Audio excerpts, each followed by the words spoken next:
On the whiteboard today, you identified the root in each word and discussed what each word with that root meant. Now you will work with a partner. The game you are going to play is called 10 Clues. You will look at the card and give your partner clues without showing or saying the word. They are to guess the word you are describing.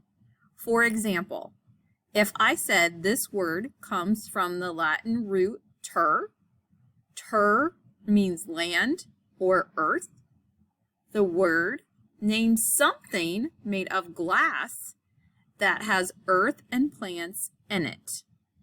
Small animals like lizards might be kept in one of these. I would now hope my partner would guess the word terrarium.